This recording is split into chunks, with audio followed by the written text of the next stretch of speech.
This will be our 1073rd webinar. Thank you. Thank you for joining us today. We welcome you on behalf of University of Latvia, Independent Research Society, and overall Embassy of India for Sweden and Latvia. We are grateful to the embassy authorities. They have given us support for acknowledgement, recognition with respect to Ayurveda. Thank you. Thank you very much. Now, I would like to welcome Dr. Rajan Patankarji, Dr. Pannak Samir T, Dr. Kiran JV, Dr. Amrita Sharmaji, Dr. Varuni SJ, Dr. Omkar P. Kulkarni. So we have 6 speakers in this webinar, this session, session 2, scientific session of Dhanvantri Day celebration, Ayurveda for One Health. One Health, it comprises of all health, right from human being to microorganisms. Definitely, the concept is exclusive, and we are celebrating that with University of Latvia and supported by Embassy of India for Sweden and Latvia. We are thankful to Dr. Shantala Priyadarsani ji for her excellent coordination regarding speakers. Really, madam, we are grateful to you. And I would like to request to start the webinar with first speaker. And before that, 2 words from Professor V.K. Agnihotri. Thank you, sir, for giving me this opportunity to again welcome all our guest speakers of this session. And really wonderful. I am willing to consider whether I am in India or I am with Latvia. Of course, recognize the face that with us as Rajan Patankar, sir. So definitely he is confirming me that I am in India, or else I am for last 2-3 hours. 3 hours we were with Madam Shantalaji. So I don't know from which side I should welcome. I should welcome from IRES side of India, or I should welcome all these guest speakers managed by Madam Shantala Priyadarshini ji. So in that way, all are our guests and hosts, I think, and we are well versed with each other because we are all desirous and hungry for the knowledge. So here we are to know something about the great knowledge persons which are here in the form of guest speakers. So I welcome all the guest speakers of this session, and without wasting any time, I would like to hear from them. So again, over to Professor Pawan Sharma ji for the next proceedings. Thank you. Namaskar. Namaskar. Namaskar. Sir, you are able to see the screen? It's a blank screen. Now it's a blank screen.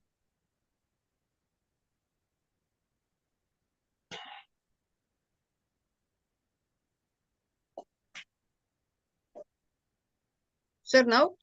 Yes, it has got it. Daily regime.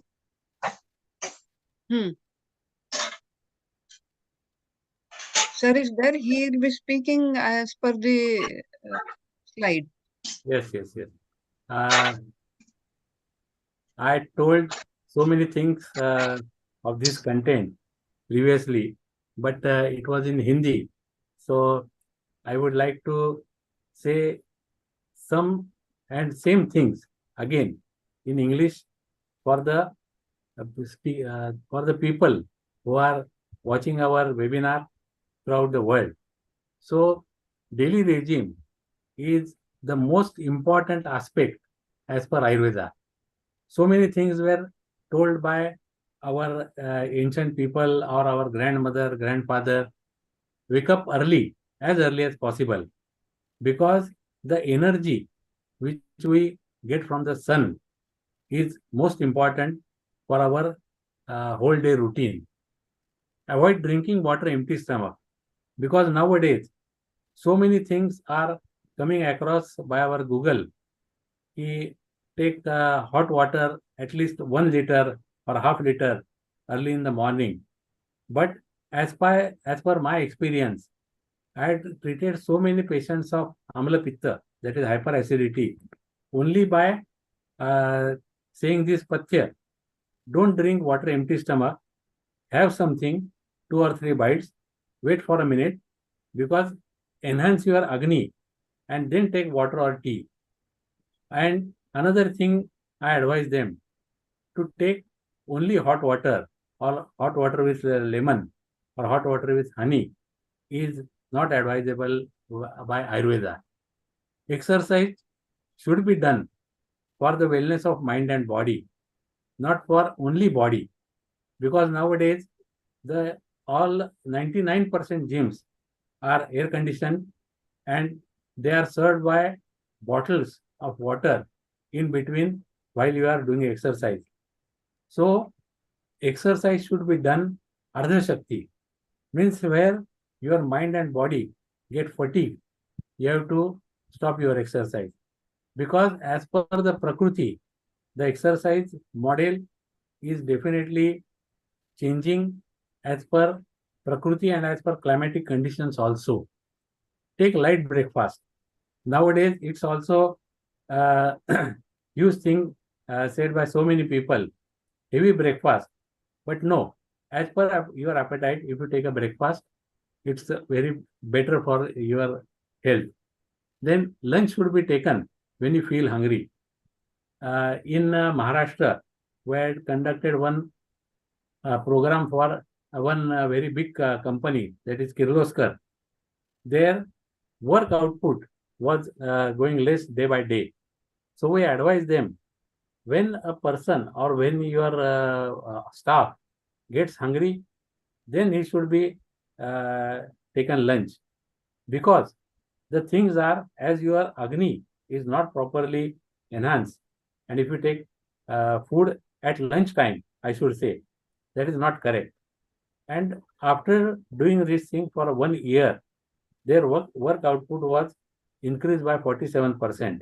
And that is a very excellent result as per Ayurveda. Madam, next slide.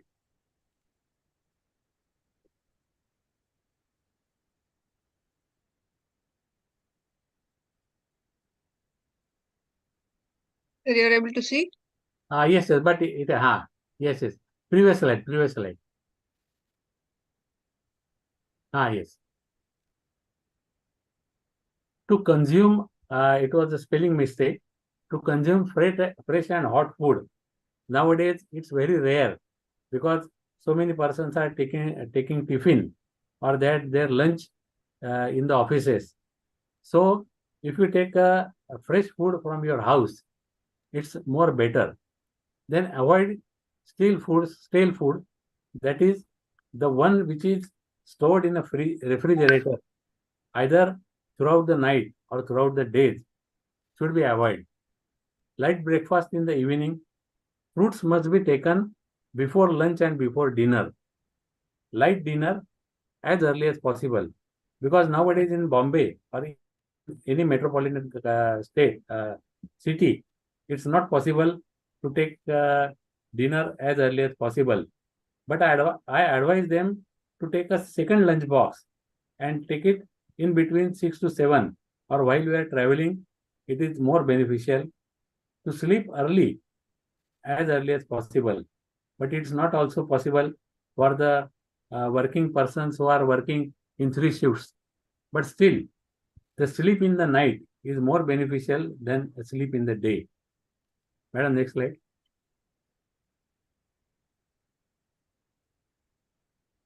Nowadays, this is a habit of taking more bakery products than spicy food, fried foods, because nowadays it's a very common. When a person feel hungry, he goes to the vada pav gadi, and that is very dangerous, or bhajiya pav. So you must avoid that, because the spices or the oil which they are using, there is a big question mark. So that's why avoid this type of foods. Bakery products like butter, bread should be avoided. But you want to consume, if a bread or pav, then make a toast of it and then consume. Because nowadays it's a very fast life in all the metropolitan cities. So it's not possible to prepare roti or bhakri every day. So if you take a bread or a pav, then 5 minutes over. make a toast of it. Then chicken. Nowadays, it's a major and most dangerous product served by so many poultries throughout India, because the English or broiler chicken and the eggs, for their development and for their increase of weight, they had been given the food and the injections that contain steroids. So in last 2 years, I came across 22 patients of infertility, and in each and every patient, this was the major cause of their infertility. And from those 10 patients are conceived without taking a single paisa medicine, by only avoiding this or only go through our proper dinacharya, that is lifestyle. Then packed food are definitely contain some preservatives, so that also should be avoided. Then different type of sauces and vinegars, because nowadays to make a food tasty in so many houses, the different type of sauces, that is some spices that contained in that, then chili, that are also dangerous. Milk plus salt combination, that is white sauce pasta, or so many in number of products are available. Sir, please consider the time. Time is total 10 minutes. Okay, 7 okay. minutes over, sir. Okay, no problem. Only 2 slides are there after that. So then milk plus fruit combination, that is smoothies or banana smoothies, especially strawberry milkshakes and so many type of milkshakes should be avoided, because that contains the things which are definitely increasing your fat content. So, madam, next slide. So by taking all these foods, so many lifestyle disorders are nowadays seen in all major countries or all in major cities. Obesity is the main, then rheumatoid arthritis, PCOD is most common in so many patients, then diabetes due to stress also and due to food habits also. Then there is mental stress. By mental stress, a person can overeat or eat it less, so that can also increase obesity. Then fatigue of the mind and body due to mental stress, definitely hypertension is now a major cause, because so many young doctors are also, due to stress and due to that cardiac arrest, has succumbed. Then joint disorders, and so early to bed, early to rise make a man healthy, wealthy, happy and wise, I should say. So thank you very much. Thank you, Shantalaji, for giving me opportunity. And this was my title, Ayurvedic Awareness in today's generation. And thank you for patient listening. Thank you. Thank you, sir. Pawanji.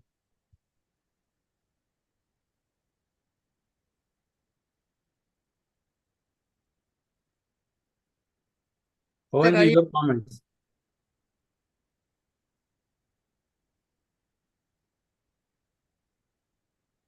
Thank you. Agnihotri sir support कर दिया कीजिए बीच में.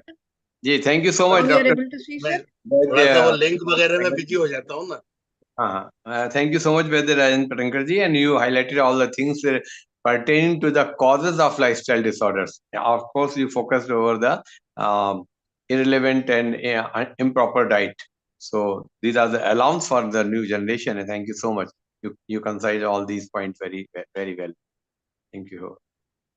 Now we are in position to invite the next speaker of this session. Ayurveda and Shastra, a journey through Indian chemistry. When we think about nano... Sir, you are able to see? No, just blank screen is there. The topic, nanotechnology in Ayurveda and Shastra, a journey through Indian chemistry. No? When we think about nanoparticles, it mainly your screen is visible, but not the video. Voice is coming. Voice is coming. No. Now it is off. Sir, देखिए ना थोड़ा सा मैं link हाँ। बना रहा हूँ. Please sir. Ma'am थोड़ा सा और बैक करिए, ये आवाज आने लगती है लेकिन अभी स्क्रीन नहीं खुल रहा था. सर नहीं, वेट कीजिए 1 मिनट. हाँ sure sure.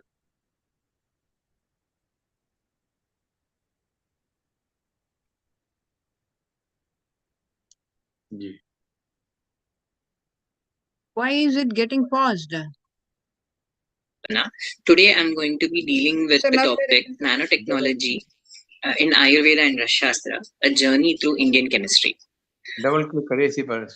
When we think about नहीं. what is happening? Why is it when I'm sharing it's not coming? Video पर डबल क्लिक कर दिए जब वो having 0.1 nanometers. आगे Sir, now आगे. you're able to see? Yes. Nanoparticles are in medicine are ultra small particles ranging from 1 to 1000 nanometers and also can reach up to 10,000 nanometers also, and they are helping in precise drug delivery, imaging, diagnostics, and interacting with biological systems for medicinal applications. There are two ways they are produced. One is the top-down method and the other one is the bottom-up method. Top-down method, you have a bigger size particle and we are going to do various processes to reduce the particle size to a nanoparticle. Whereas in bottom-up, we are going to synthesize such a material which when it synthesized, it will have a nanoparticle size. In Ayurveda, we have many such preparations in Raj Shastra specific, where they use metals and minerals to make medicines, and they are particularly the form of bhasmas are said to have nanoparticle size. These are how they act on our body. Acharya Vagbata says that Mritani lohani rasi bhavanti. Here that he's talking about when these metals and minerals are converted into bhasma form, they're easily assimilating into the blood. They are literally turning into blood as soon as they enter the body. It will be absorbed by the blood. Second one is yuktani ghanti mahamayancha. When it is taken properly, it will do the pacification of diseases. Abhyasa yoga dradadeha siddhi. So when we take this particular medicine for a longer period of time, in the correct dosage, it will help to make a stronger body. So it is also acting as a prophylactic. And finally, it kurvanti ruk janma jara vinashana. So here it is also delaying aging as well as helping us not to reach any diseased condition. So the concept or the principle which is based on this Bhasmikarana is the Acharya Himad talks about Sukshma as the attribute that is responsible for penetration. So when we have a smaller particle size, it can easily penetrate or enter any smaller channels. And when these enter into smaller channels, it kind of opens up the channel as well as is a target delivery system. In Shabda Kalpadruma, this term is associated with Suchi. So it is also refined, clean or refined. So you're having a process where it is penetrating as well as it is a refined process.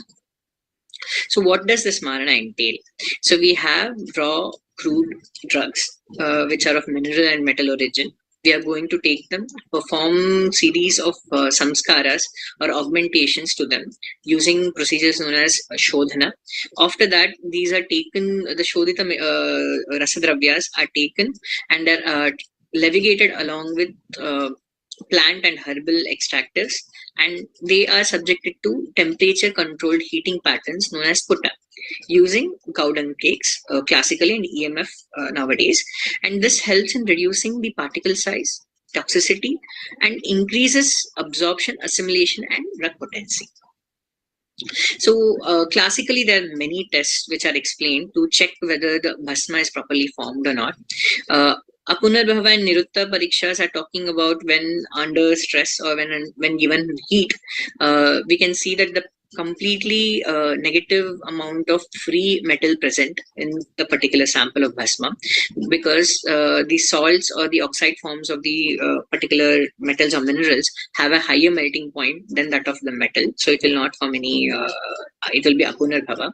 Whereas in Niruddha, the silver has an affinity to form alloys or compounds with other metals. But since there is no free metal, the weight of silver doesn't change.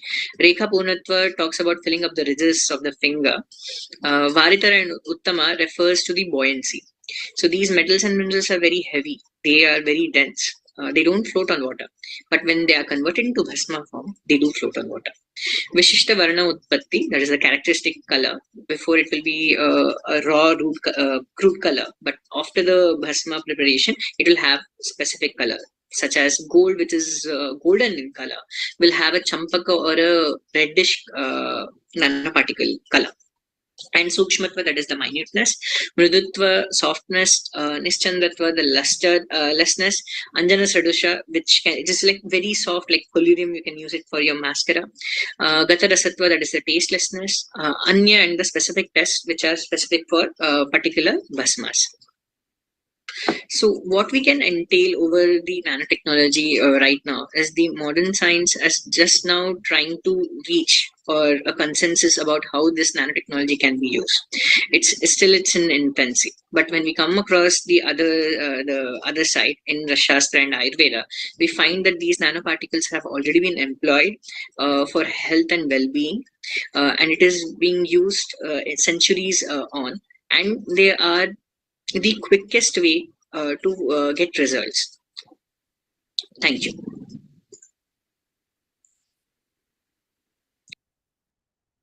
Sir, is Dr. Pannaga online? No, madam. Dr. Samir Pannaga is not online. Okay. Sir, I would like you to bless him because he is one of our best students doing very well. And I see Dr. Patankarji has raised his hands. So you have a question, sir? No, want to add something because about these nanoparticles, I am preparing nanomedicines for last 16 years of all the bhasmas and all our rasakalpa and gold preparations also. And by doing this, they are getting best results, and it is also cost effective, easily palatable. So I would definitely like to interact with the speaker afterwards. So if he shares his number, so definitely I will contact him, or I will take from Pawanji. Okay, thank you. Thank you very much. Yes, Thank sir. you very much. Thank you very much. If you have heard about sapper papers, it is because of the Agni Bhasma being so proficient, so profoundly good. People are made a lot of big papers on that, opposing it. So it would have been good if Panaga was online. Anyway, sir, we will go to the next speaker, I think. Shall we Right, go? Dr. Kiran JB. Dr. Kiran JB. Okay. We would like to welcome Dr. Kiran JB, and we would like to communicate our thanks to Dr. Samir Pannak. First of all, name is unique. Ras Shastri's name is Samir Pannak. Great. Welcome.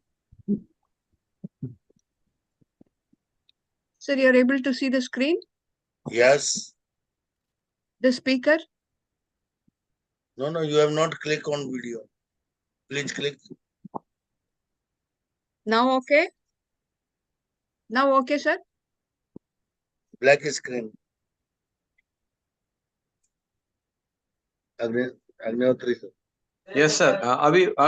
The skin is still black, and Thanks for giving an opportunity in the Ayurveda Awareness Day. I am Kiran, Ayurveda medical doctor and sexologist. At present, I am in Turkey to attend the World Association of Sexual Health conference, and also I am presenting the paper. Only voice is coming, no video. Ayurveda. Agnihotri sir please थोड़ा देखिए ना 10 minute. Ma'am जरा अभी रोक दीजिए, पहले video on हो जाने दीजिए, तब इनकी वॉइस चालू करिए. नहीं, उनके ऊपर नहीं है, वो अपने आप होती है. They didn't know about Ayurveda. She is I setting the hope point. this program will helpful so many people around the world.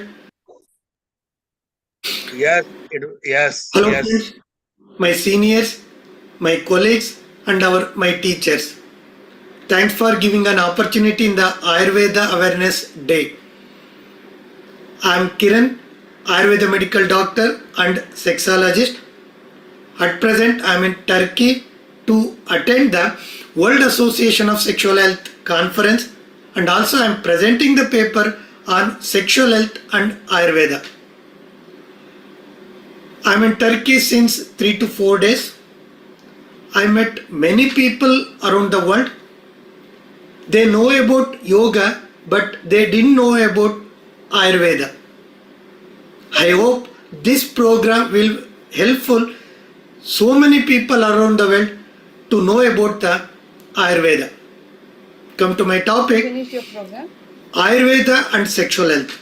Very long back, in the 8 branches of the Ayurveda, they give importance to the sexual health along with reproductive health. It means that they give a complete justice to the both men and women, from the Kaya Chikitsa to the sexual and reproductive health. Vajikarana, that is sexology, what we call in the Ayurveda. In the olden days, they compared human beings with the animals. In animal kingdom, ours is the good sexual power compared to other animals. So they mentioned ours power, Vajikarana. Vaji means ours, Karana power. So Vajikarana, they make it as a sexology branch.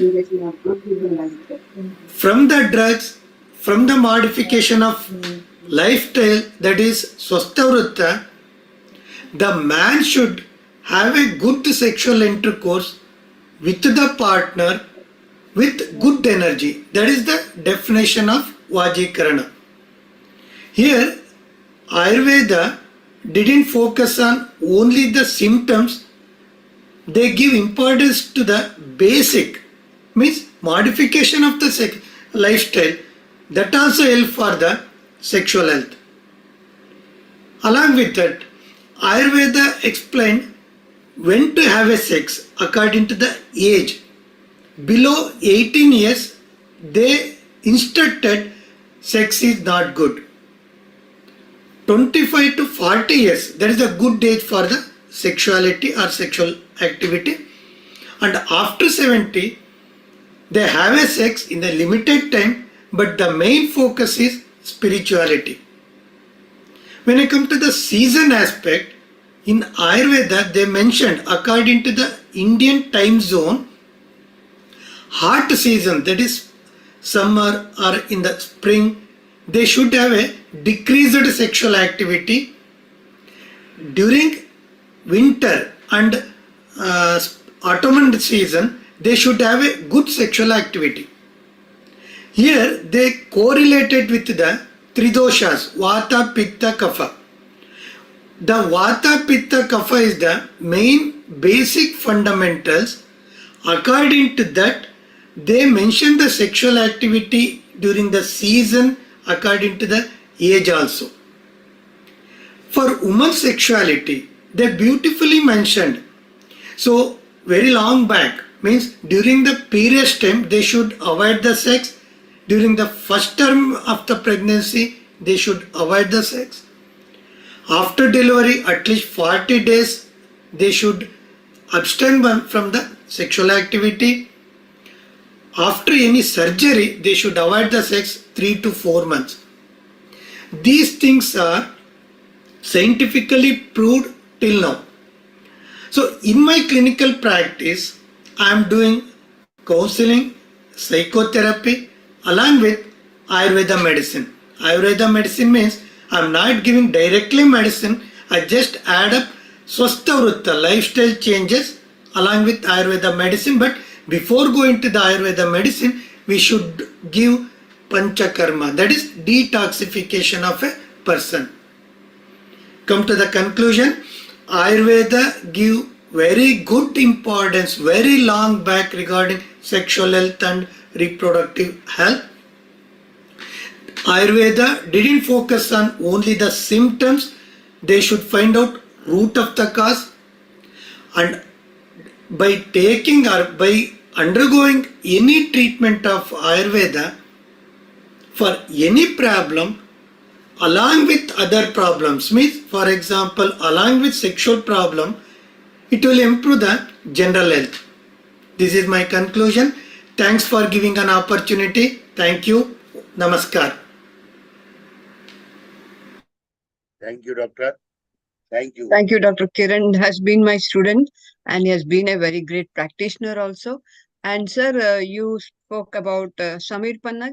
His father is a very reputed Rashastri and he was highly placed. And maybe you should speak to him when he is probably having some exams now. So he will be contacting you, sir. Thank you. Thank you, Next, Dr. next Chantalati. speaker is next speaker, I think. Our next speaker is Dr. Kiran JB. Kiran JB, just we finished, sir.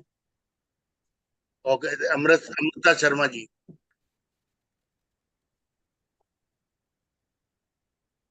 Dr. Amrita Sharma. She is attending also webinar. Welcome, Dr. Amrita ji. Welcome. Pharmacology with diploma in natural. Sir, you're able to hear? Resume. No, back Pharmacology screen. with diploma in naturopathy and yoga. Why is it not resume? With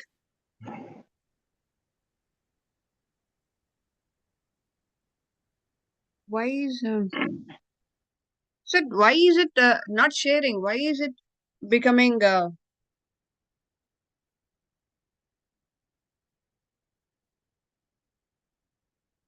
for plants is a comprehensive and a systematic Yes, compendium madam. Yes. of ancient Indian science on the issues of plant life and environment. Advocated by Surapala 1,000 years ago, this science of treatment of plants deals with glorification of trees, composition of planting various species of trees and their healthy growth and promotion, preparation of agriculture and horticultural crops, and all the cultivation aspects of plant production. Vrikshayurveda is a need of an hour. In the modern-day scientific agriculture, with rising environmental disasters and harmful effects of agrochemicals, the essence of Vrikshayurveda can prove to be beneficial. It talks about natural and sustainable methods adopted for soil health building, crop growth enhancement, pest and disease control management, enhancing shelf life, addressing solutions to the present-day issues of global warming, and also meeting up the goals of sustainability. There are certain features which are pretty salient for Vriksha Ayurveda. The scriptures, therefore, lay a good emphasis on comprehension of plant taxonomy, classification and soil selection, plant propagation techniques, plant nourishment and the diseases and their management, preservation and treatment of seeds before planting, preparing the pits for planting the seedlings and saplings, selection of the soil, methods for watering them, soil nourishment techniques using natural biofertilizers, fumigation techniques for disease prevention and restoration, as well as prevention of the diseases, along with preservation of natural water and groundwater resources. One of the very beautiful aspects that Vrikshayurveda talks about is about a natural biofertilizer, which is called as Kanup Jala. Kanup Jala is a Sanskrit term which means filthy water, which is proved to be vital for soil regeneration. As this biofertilizer is produced by animal excreta and waste along with plant substances, it has proved to give a better organic matter and has also proved to improve the soil structure, water retention, and nutrients to the plants. It is also found out that in the researches that it has helped in increasing the soil microorganisms through higher bacterial and fungal and actinomycetes count in the soil. It is a process of restoring and improving health, quality, and productivity of the soil, and it also helps in reversing the soil degradation. Vriksha Ayurveda also offers nature-based solutions that adds up diversification to the flora. It also helps in soil regeneration, preventing nutrient depletion, enhances soil fertility, reduces the need of chemical fertilizers, restores the natural ecosystem, and maintains the biodiversity and also human well-being. On that, it also adds up to the intrinsic value of ecosystem. Carbon farming is one of the very good typical aspects of Vriksha Ayurveda, as in many techniques that have been adapted through Vriksha Ayurveda, in which the practices of organic farming or permaculture has been mentioned in the scriptures that help in management of a huge amount of carbon stored in the soil to reduce the greenhouse gases. It also helps in optimizing the carbon capture and emission reduction. Fumigation, a very good technique which was mentioned in these texts, has proved to be very viable in many forms, as fumigation is an old age technique that is mentioned in scriptures that helps in increasing the fertility of the soil. This treatment was given in combination with other treatments, and thereby it helps in controlling the pest and diseases. The smokes through the fumigations helps in the management of pests, diseases, and insects, and also enhances flowering and fruiting of the plants. It also helps to produce large sweet fruits and healthy plants. A beautiful aspect of Vriksha Ayurveda is its use through Agni Homa. Agni Homa is a Vedic ritual where the wood of different trees were used along with animal products and food grains as an offering for the sacrifice to the gods. The researchers say that burning of plant and animal products produce certain biomolecules like catechins and acrolins that have growth promoter properties and antimicrobial properties. Thus, it helps in enhancing the growth of the trees and the plants, as well as also act as an environmental purifier. Biological carbon sequestration through Vriksha Ayurveda. Vriksha Ayurveda has enlisted the plantation of many trees, and most of the trees are also perennial and they are deep-rooted. Some of the trees that they mentioned were Embolica officinalis, Ficus bengalensis, Ficus glomerata, Atrocarpus locacha, the Punica granatum, Zizesium cumini, Ziziphus mauritiana, and these deep-rooted trees basically helped to improve the plant capture of the nutrients as well as the plant productivity. Vriksha Ayurveda is also an approach for evergreen energy, as it provides method for natural resource conservation and enhancing the knowledge on disease prevention in the plants. It also provides better options for bioenergy and biofertilizers for crop production. Vriksha Ayurveda is also an approach on forest therapy and forest bathing, on which many countries like Brazil and Japan have been working on the role of forest therapy and forest bathing on mental health. So enhancing the mental health, forests have proved to be one of the very good non-pharmacological remedies. On conclusion, I'd like to say that the model methods mentioned in the ancient texts of Vriksha Ayurveda can prove to be scientific grounds for agricultural system. They play an important role in the field of intercropping and put forward the use of organic biofertilizers that helps to build eco-friendly environment. This holistic approach recognizes the interconnectedness of soil, water, and food systems, making it a valuable strategy for addressing better solutions for combating global challenges like climate change, land degradation, and also food insecurity. Thereby, the last message that I'd like to give is, let's nurture the forests for the better health and future.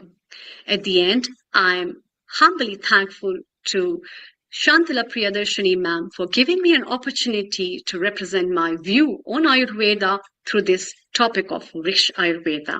I'd also like to greet everyone a very happy and prosperous Diwali. Thank you very much. Thank you. Thank you, Dr. Amrita. You are physically also attending this webinar. Thank you. Welcome. And excellent speech. Don't worry. Thank you. We are going to upload these videos direct individually. We have our approximately 5,000 senior doctor subscriber. So we will be going to celebrate this Ayurveda Day celebration for next 10 days with two or this presentation and speeches of you experts. Thank you. I would Thank like to you, sir. invite you for your 2 words. Welcome. Thank you very much, sir, for giving me this opportunity. And first of all, I'd like to thank Shantala Priyadarshini ma'am for giving such a wonderful opportunity to make me familiar about this. And I can see Rajan sir as well. He's my he's my father, and he's the lovable soul as well as the guru of mine who's always with me, with his hands on my head, and I keep working. And with these gurus, I really feel very humble to be at this platform. And I'd like to also share one thing that. Uh, the kind of work you all have been doing is very creditable, and this is really very nice to have people and so knowledgeable people from diverse grounds and different parts of the world to share this kind of knowledge. And please promote all these things and keep sharing all these things, and wherever I can give a little contribution from my side, please do let me know as well. And I also know Dr. Hema is there and Isa was also there. It is a very beautiful day. So I would like to personally share two things. It was beautiful day because it was Dhanvantri Divas today, and Professor E. Sharma has received the Dhanvantri Samman from Mauritius government, and it is one of the very creditable things on our part that our professor sir, he is my mentor as well and my guru, and so he has received Dhanvantri Samman from there. And I'm just coming back from an occasion as well. My husband has also received Dhanvantri Samman today, and I was with the team of NCISM, and all the dignitaries, Dr. B.L. Mehra sir, and Dr. Prasad sir, B.S. Prasad sir, and all the dignitaries were there, and they were also talking about promoting and globalizing Ayurveda and how each one of us are putting an effort. And so they said that Ayurveda should be every day celebrated so that we can vibrate this knowledge and colors of Ayurveda everywhere. And from my side, I would also like, because I volunteer for a community health service, a community channel, Healing Our Earth, which is run by a very noble person, Mr. Neil Kumar. And I would like to invite you all and everybody who's listening over here to please join and come to 19th November episode, where again we are also celebrating the Ayurveda Day, but it is in a very different way, and it will be my honor to have you all, sir. Dr. Pavan sir, Dr. Agnihotri sir, please all of you join. Dr. Nikhila and Varuni and Dr. Hema and Chantala ma'am is already part of our family, and Rajan sir also. So it will be our honor to have you all and share your views on that, and we'll be looking forward for this. Thank you so much for all Thank this you, Dr. opportunity. Amrita. Thank you very much. Thank you, Pavan sir. Thank you so much. God bless. Namaskar, global namaste. Now I Namaskar. would like to request Dr. Shantalaji to invite next speaker, Dr. Baruni. Welcome.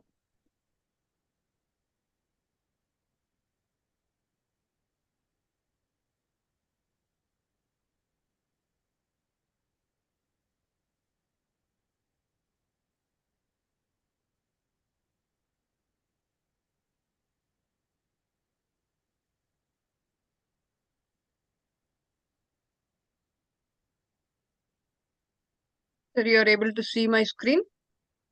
Yes, please start the presentation.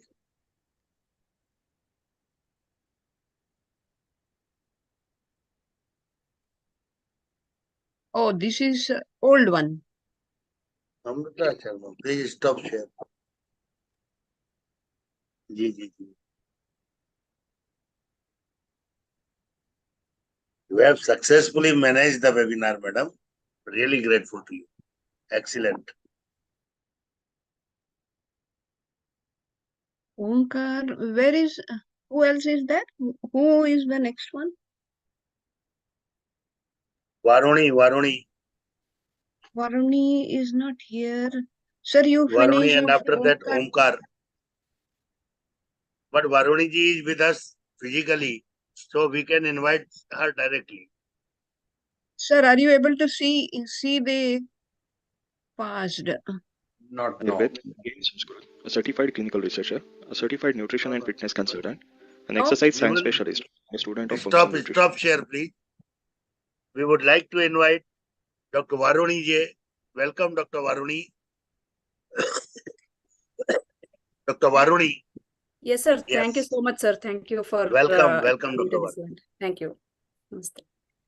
We would like to listen your presentation directly. If Uh, you have, sir, then is it's it all right. okay if I would share the video, sir? Yes. That would be good. Sure, That would be good. definitely sure.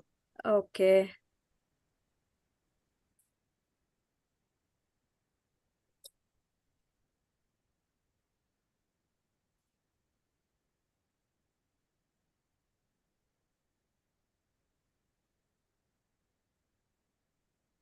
Hello everyone, Namaste. Myself Dr. Varuni SG. I have come.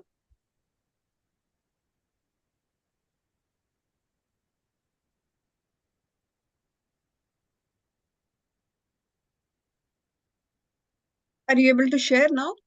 Yeah, madam, just a minute. Is my video Yes, playing? yes. Now it's fine. It's fine. Yes, madam, just a minute.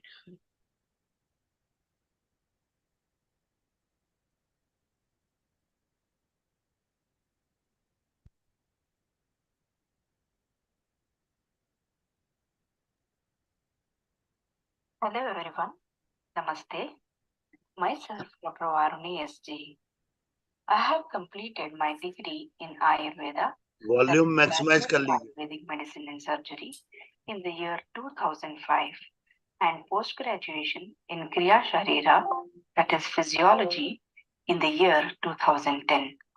I have also completed diploma in Panchabhautik Chikitsa Audible now, sir? in 2016.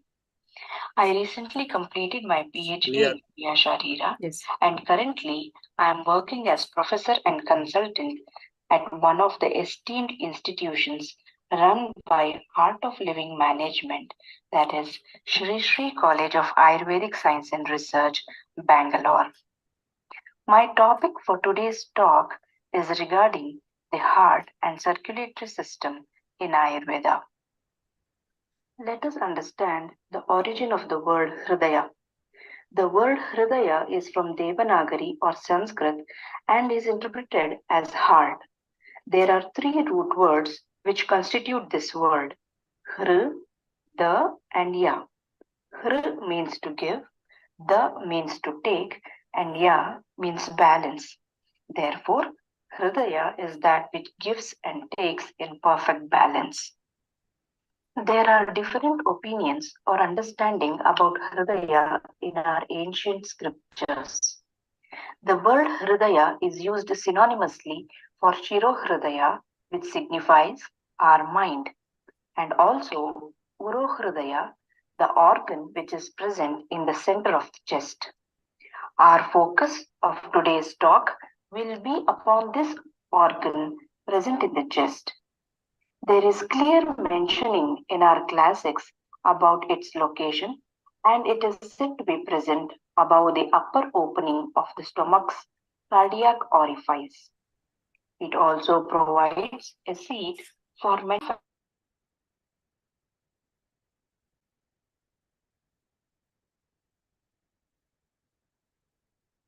Your voice has stopped. As one among the vital organs of the body. There are many vital points present all over our body which are called as marma. Heart is considered to be one among them, which needs constant vigilance and a keen eye on lifestyle and gastronomy in order to avoid diseases with poor prognosis. The Hridaya thus means an organ which draws fluid including blood from all over the body and then supplies it to all parts of the body. Let us know about the structural details of the heart. Our ancient scriptures, such as Brihadaranyaka Upanishad, describes Hridaya as a fleshy muscular organ resembling a red lotus bud and hangs with its apex downwards, from which vessels and capillaries spread all over the body. This organ opens and closes just like the lotus bud when the person is awake and asleep, respectively. 10 major blood vessels originate from Hridaya.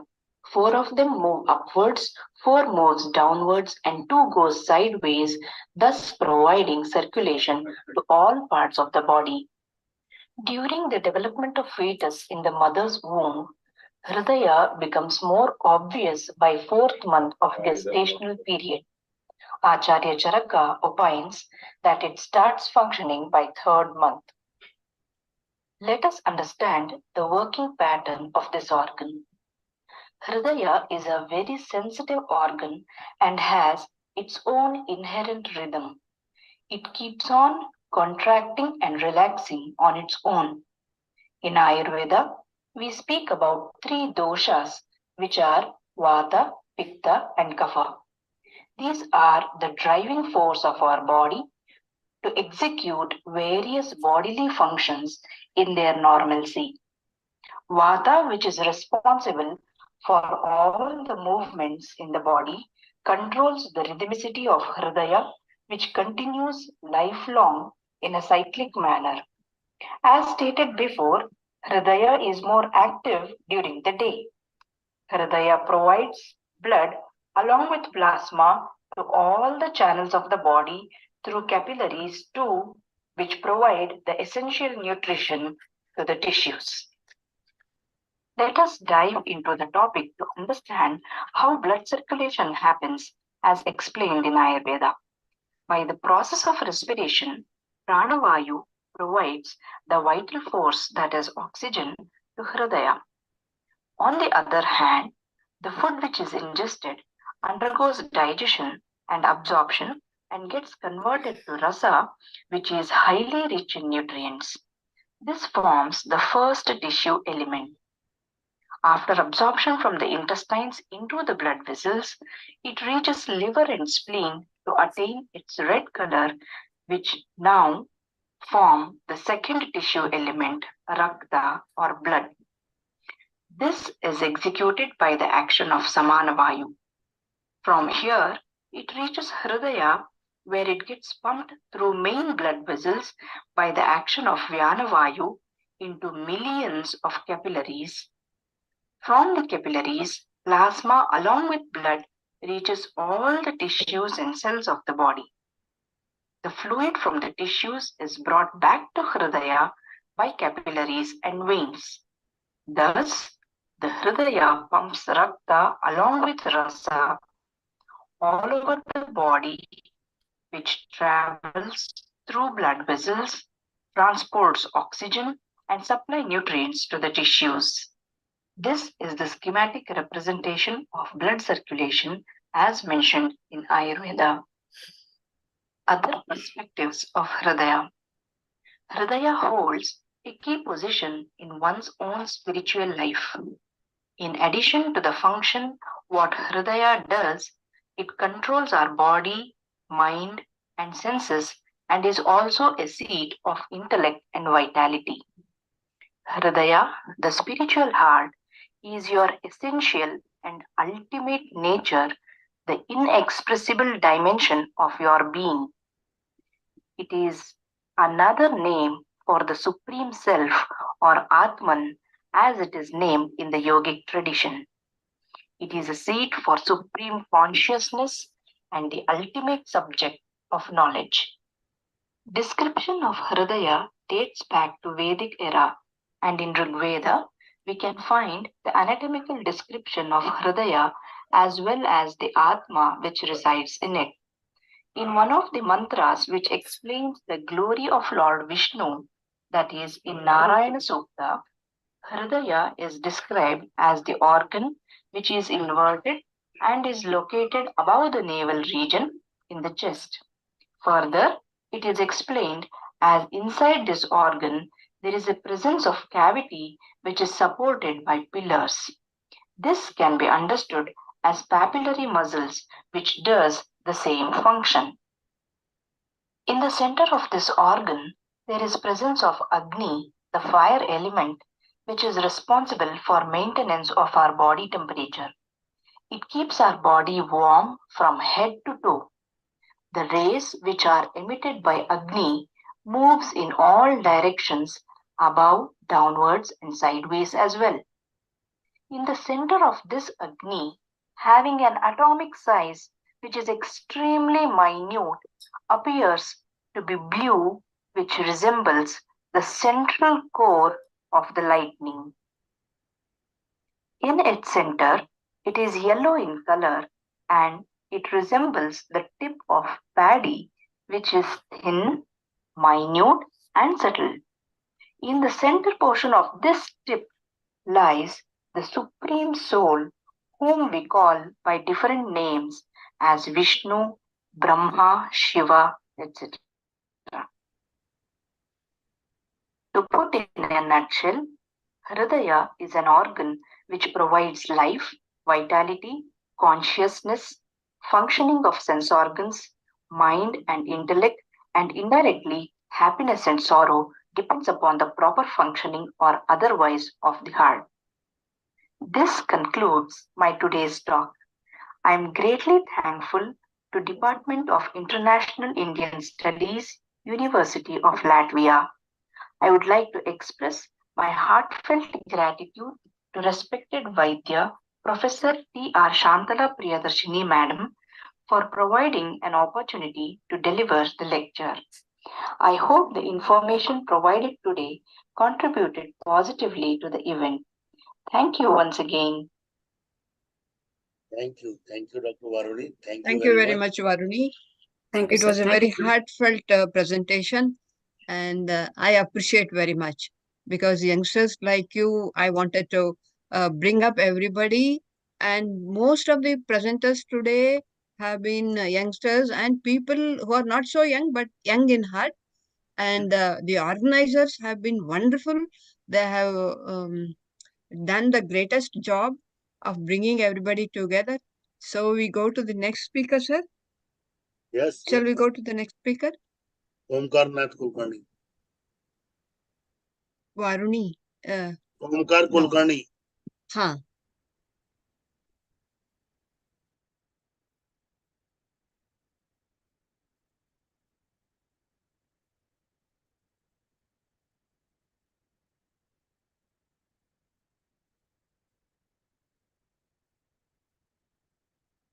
Sir, are you able to hear me?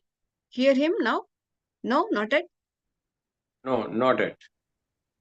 Okay.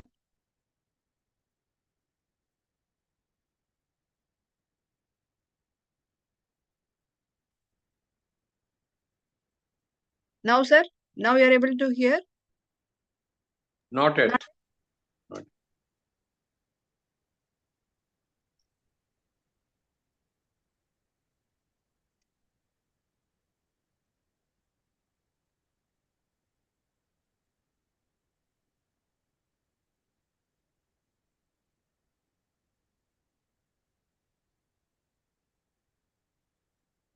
Why is it not? Sir, why is it not sharing? I have been doing all the right things.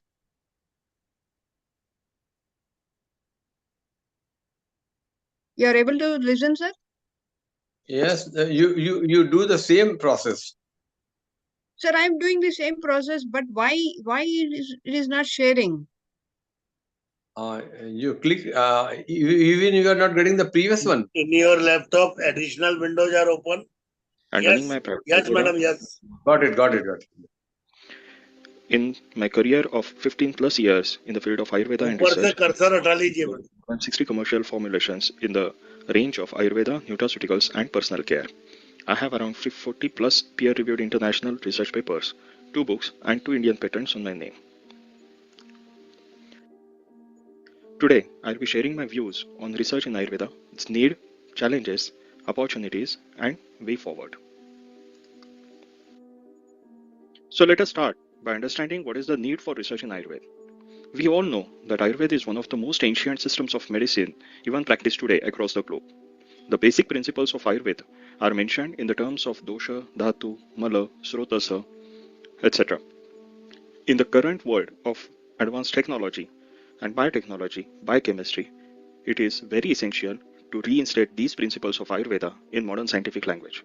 This will definitely help grow and propagate Ayurveda across the globe amongst the scientific community as well as common people. Because of globalization, the reach of Ayurveda and Ayurvedic principles has increased. Because of failure of modern healthcare system, especially to cater to global burden of diseases, when it comes to chronic diseases or life-threatening diseases, the need and demand for Ayurveda and other traditional systems of medicine has increased. Taking the misinterpretation of Ayurvedic principles into account, some people, or especially some companies, have started malpractice by using the Ayurvedic herbs only to propagate their products. The core principles of Ayurveda are hence needed to be propagated in the most scientific language. We know that RCTs, double-blind RCTs, that is randomized clinical trials, and many preclinical systems of research are not exactly applicable for Ayurvedic systems. Ayurveda is a personalized medicine science as contrary to the generalized system of modern medicine. In modern medicine, it is most of the times one disease, one drug kind of therapy. However, Ayurveda looks at a person in a completely different manner, and its system of treating him for prevention as well as cure is based on his personal identity, constitution, the dosha prakopa means vitiation, and based on that, the medicines or the lifestyle guidelines are decided in the most personalized way. Because of this, a number of confounders may occur like prakriti, dosha vitiation, srotasa impacted, and dhatu, which are being affected by this vitiated dosha. It is a need to establish a separate research methodology for Ayurveda and traditional medicines by controlling all these confounders. Contrary to modern system of medicines where the drug is developed and its effect is assessed or analyzed by RCTs or phase 1 to phase 4 clinical trials, Ayurvedic systems of medicine has been in practice for more than 5,000 years. So it comes into the category of evidence-based medicine. So here we need to apply the reverse pharmacology approach, wherein we know that the drug is effective, but it is very essential to identify how that drug is effective or how the therapy is effective, understanding the mechanism of action, understanding the safety and other efficacy parameters through the use of reverse pharmacology. So there is definitely a need to identify a very robust and exhaustive method to identify and assess the Ayurvedic systems. Let's see what are the challenges for research. As we have discussed earlier, Ayurveda is a protocol-driven system and not one disease, one medicine system. So even in the case of Jara, it is Lankanam Swedanam Kalo Yavagvas Tiktako Rasaha. That's the protocol given for treating Jara, that is fever. It is not a particular medicine like paracetamol or nimesulide which is prescribed for fever of any origin. Ayurveda identifies the constitution, the dosha vitiated, and based on that, a protocol is decided. So this protocol needs to be tested, verified, and established for global population. Even when it comes to herbal pharmacology, the herbs or their properties are mentioned in the terms of rasa, guna, virya, vipaka, prabhava, which is different than identifying one active molecule or one group of molecules and identifying its action. This is more of a holistic system than reductionist approach. And hence, how do we identify this holistic nature of a herb, its action, and its effect in different sets of diseases is very essential. Similarly, when it comes to metals and minerals, many people become skeptical that how these metals and minerals cannot affect our systems and how they can be safe.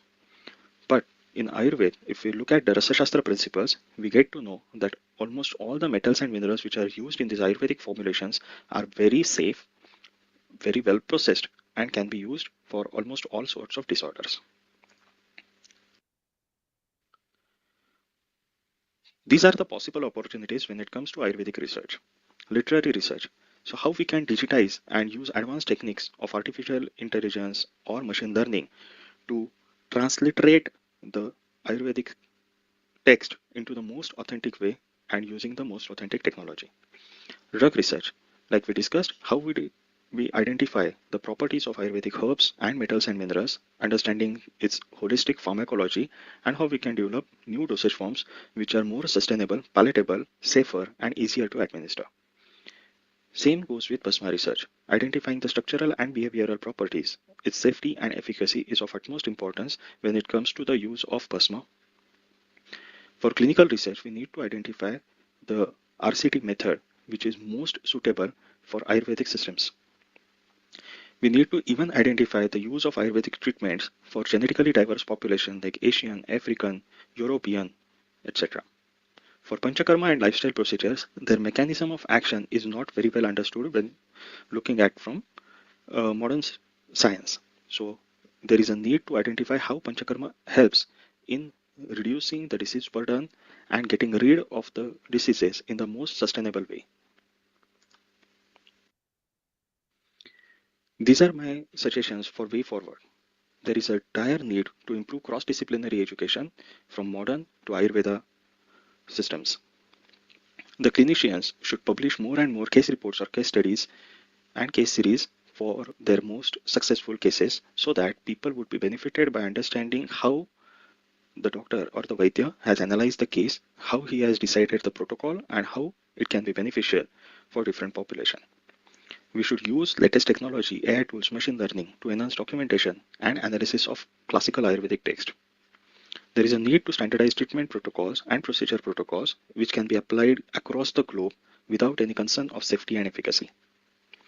There is improvement needed for herbal trade regulations so that the herbs or the raw materials which we are getting would be most authentic and would have no concern related to its adulteration.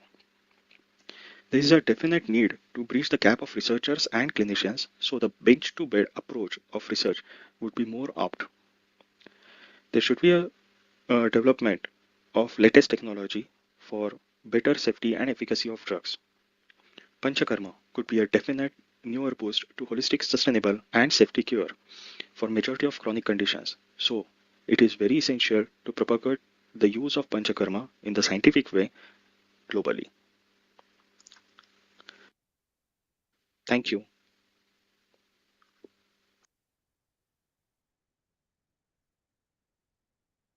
Is Dr. Onkar Kulkarni online? No, madam. Okay. It was a good presentation. Sir, I think this session we have finished. We go to the next session. Agnihotri sir will be.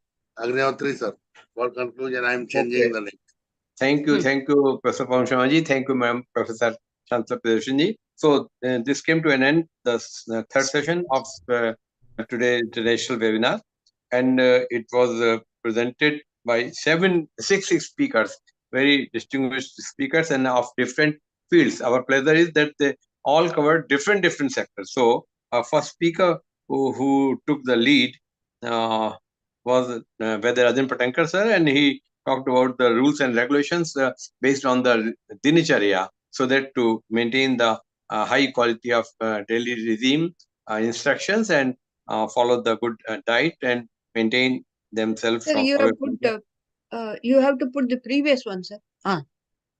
Okay. Yeah, and the next speaker was the Dr. Panna Samir. Panna Samir was his talk was based upon the nanopart technology of our Shastra, and he very nicely presented and proved that how small will be the nanoparticle, so will be the faster absorption of the medicines to the patient. Third one, our Dr. Kiran JV, and he talked about the sexology and sexual disturbances of a healthy life person. But what I found that he much more advocated for the